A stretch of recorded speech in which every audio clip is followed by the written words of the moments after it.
involved in. So it's a site that's worth visiting just for its own sake. There's a lot of stuff on there. There's a lot of interviews. There's a lot of discussion. There's a lot of essays. There's some videos and clips and all kinds of stuff. So if you enjoy the kind of thing that I talk about, if you like the way I do things, then you'll find more of it at neilkramer.com naturally. Fantastic, thank you. So in the first segment there, you were talking about how important it is that this spirituality doesn't get stuck in an ivory tower and has to be part of mainstream life. So talk about what's happening in the world today a bit and how you see that fitting in. Yeah, that's a really important point because, like I say, I when I move around doing the work that I do, which is really what I would consider philosophy, a sort of living philosophy, where you think about what's going on in a deeper way than normal, and you discuss that, try and make sense of it, you share that, you listen, you speak, you write, you read, you do these things, and you meet a lot of people, not just in conferences and workshops and stuff, but just your social circle becomes very conscious, which is wonderful. However, you also meet other communities who tend to separate out their secret spiritual hobby from real life, and they live this dualistic thing with one foot in each world. And you can't go on doing that. It's not a very wise thing to do. It's not okay to separate the two out. It's easier to do it, true. It's easier to keep your metaphysical ruminations detached from politics and war and society and culture. But that is untrue and is ultimately a dishonorable way of being. So our philosophical life, our spiritual revelations, our path is absolutely part of what goes on in the world. It's not okay to ignore that. It's not okay to pretend that it's somehow going to just wash away the weird things of the world. So when we talk about what's going on in the world at this moment, we think about Israel, Palestine, Gaza, Egypt, Syria, Iran, and Afghanistan. We can just be forgiven again for just turning off and thinking, oh, goodness me, this is just crazy, you know. But it tells us something. It tells us something about what human beings are doing and how they're conducting themselves. And some of that imagery is real. What's unusual is the agenda. It's not just the dire state of the news reporting itself, which is very, very low here in America, just as bad as Britain in a way, but low. It's not just the reporting itself, it's the choice of what constitutes news. What are the important topics? Who's deciding what the important topics are? So, for example, all this hoo-ha about Israel and Palestine, which we're not allowed to talk about because you can't criticize one side or the other very much, or you get accused of all sorts of things. But that is dwarfed, absolutely eclipsed by a major war that is occurring in the Democratic Republic of Congo at the moment between the incumbent sort of powers and what the media describe as a rebel group called M23. And it dwarfs anything you've seen with 9/11 or Israel or Rwanda or Bosnia. Remember all that in the news, Rwanda and Bosnia, Pete? Absolutely, yeah. In the news, it was huge, and lots and lots of people dying. Yet this thing in the Congo is not reported on. Little snippets here and there, but not really. It's not got mainstream coverage. Why? Because no Western interests are affected. And yet, and get this number, over 5 million Congolese people have been killed in this war. 5 million.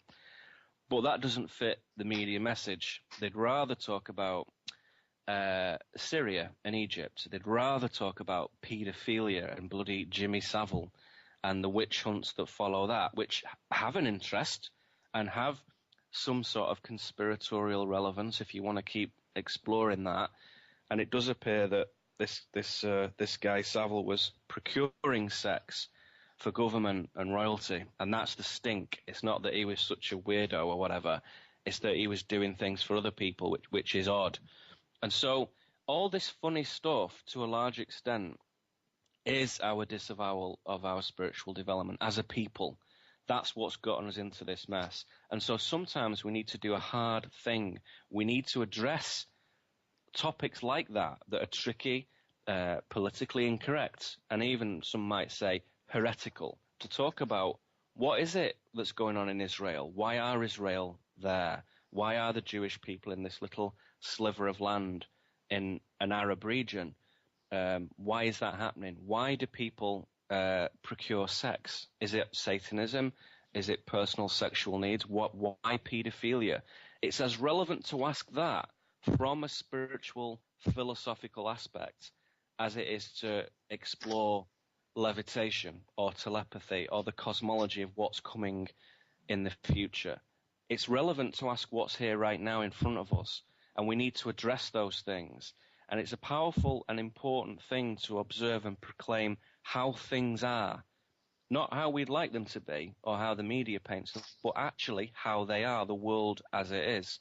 And you might say that there's no better platform for this than the recent presidential elections in the US, which I think, obviously, as a British lad coming here and not having seen millions of these up close and personal, I paid a little bit more attention to this year.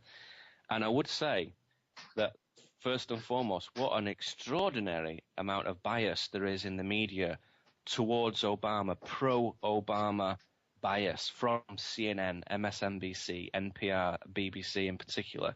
Astonishing bias. That has been shocking. And if ever people wonder about that, oh my goodness me, that was unbelievable to see a biased media at work right there in front of your eyes, naked, shameful bias.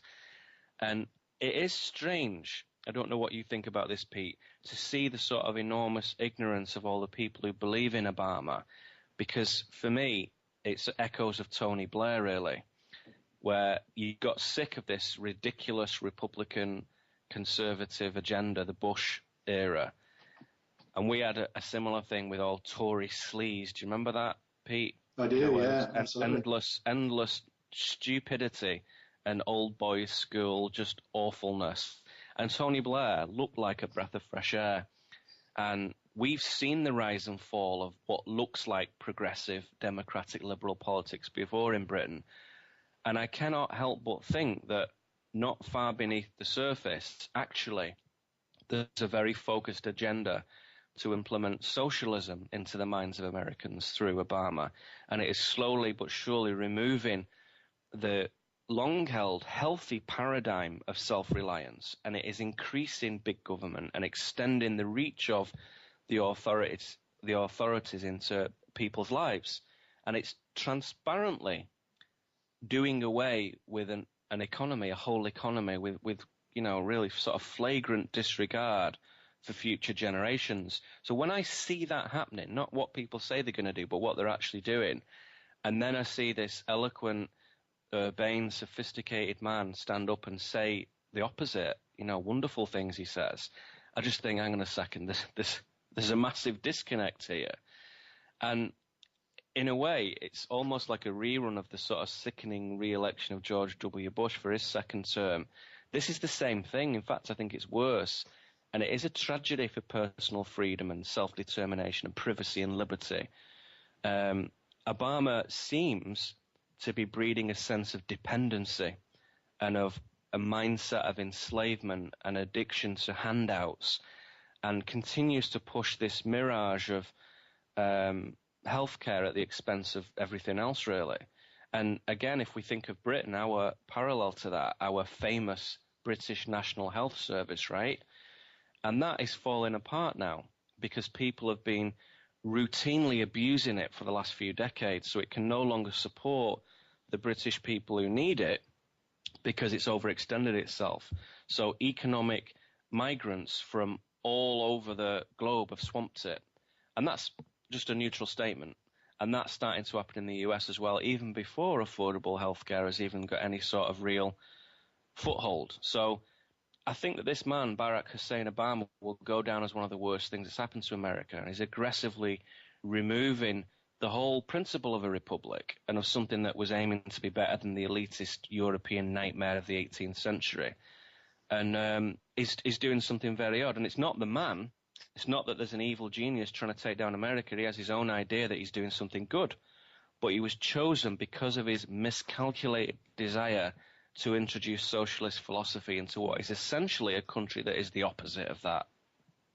So when you talk about all these huge, huge topics, and you talk about the Congo situation, the situation Israel-Palestine, the elections and so on, how can we as individuals, where it seems to be an overwhelming issue to deal with, how do we as individuals address this collective shadow that we're part of, for sure?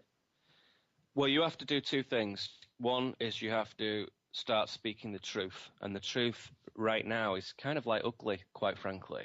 So if you need to talk about race and ethnicity, and if you need to talk about history, and you need to talk about intelligence, and those things that you say become divisive, and in fact, I couldn't even speak about some of the things publicly because it's criminal.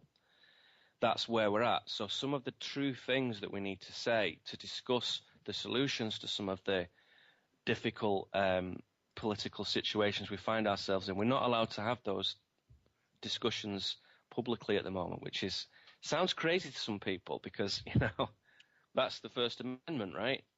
But that's the way it is. So we have to do something pretty radical, which is start speaking truthfully, not in any way ever listening to ideas of political correctness. We have to speak truthfully about what we see and to speak truthfully about what we think the solutions are, who the problem is, and why that problem is like it is. So to get to the root of something, you have to completely speak truthfully, which, if you look at it closely, not a lot of people are prepared to do that because it involves risk.